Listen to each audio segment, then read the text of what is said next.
श्री हरिवंश महाराज जी। राधे राधे महाराज जी। महाराज जी, प्रसन्नता का मार्ग क्या है? भगवान का चिंतन। ब्रह्मभूता प्रसन्नात्मा न शोचति न कांक्षति समः सर्वेषु भूतेषु मद भक्तिम लभते पराम। यदि भगवान की भक्ति की जाए, निरंतर नाम जप किया जाए, भगवान की लीला कथा सुनी जाए, भगवान की आराधना की जाए तो प्रसन्नता प्राप्त हो जाए। रुपया पैसा घर मकान से हर्ष प्राप्त होता है और हर्ष का द्वंद्व है शोक।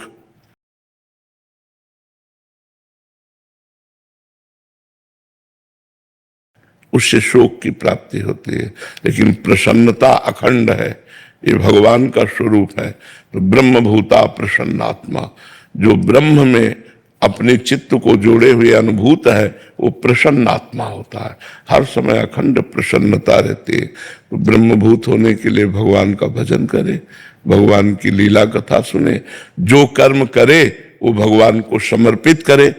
तो कर्म समर्पण, नाम जप, भगवान की लीला कथा श्रवण से प्रसन्नता धीरे धीरे प्राप्त होने लगेगी। जैसे जैसे पाप नष्ट होगा वैसे वैसे हृदय आनंद से भरने लगेगा। आनंद ही प्रसन्नता है। संसारिक पुरुष जो रुपया पैसा मकान पद प्रतिष्ठा मिलने पर आनंदित होता है, वो हर्ष होता है।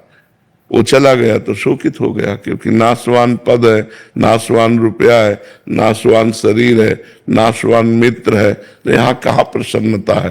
प्रसन्नता श्री भगवान में है। सपना बनर्जी, दिल्ली से। राधे राधे महाराज जी। महाराज जी, आपके चरणों में कोटि कोटि प्रणाम। महाराज जी, जब श्री कृष्ण जी स्वयं परमेश्वर हैं, तीनों लोगों के स्वामी हैं, तो फिर कंस और कौरव उनसे लड़ने की हिम्मत कैसे कर पाए? उन्हें नहीं पता था कि वे भगवान। जब हमें खेल दिखाना होगा ना, तो हमको अपने साथियों को ही चयन करना होगा। समझ रहे हैं? ये रावण, कुंभकर्ण, हिरण्यकश्यप, हिरणाक्ष, ये कोई और नहीं है।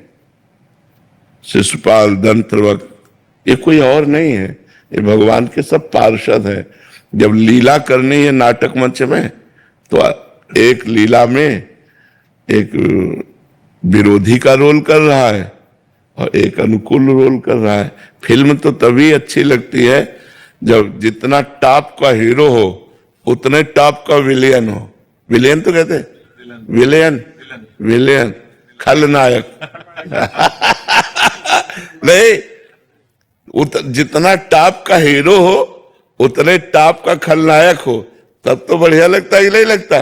बोले इसमें कौन? बोले हम। अरे बोले क्योंकि कलाकार बढ़िया ना।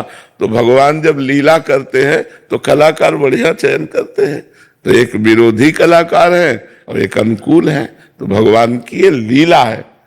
नहीं, जब आप कथा सुनने जाती है तो क्या सुनते? भगवान की लीला कथा सुन रहे हैं, भगवान की लीला है। तो भगवान के लिए किसी को मारने के लिए अवतार लेने की जरूरत थोड़ी है। उन्हीं के संकल्प से तो वो बलशाली बना है, उन्हीं के बल से तो पावरवान बना है। तो अपना बल दे करके आप स्वयं खेलते हैं उसके साथ। इसमें कोई आश्चर्य की बात नहीं है कि जैसे कंस है और रावण है, कुंभकर्ण है, या हिरण्याकश्यप या हिरणाक्ष है, ये सब भगवान के बल से ही बलवान है। भगवान ही सब बलों के बल है। भगवान ही अपना बल देकर और आप उनसे खेल खेलते हैं। बकाया भगवान के समान कोई है नहीं, और भगवान को किसी के मारने के लिए अवतार लेने की जरूरत नहीं। लेकिन अवतार लेकर लीला करते हैं, हम गायन करके परम पद को जाते हैं। भगवान अवतार लेते हैं।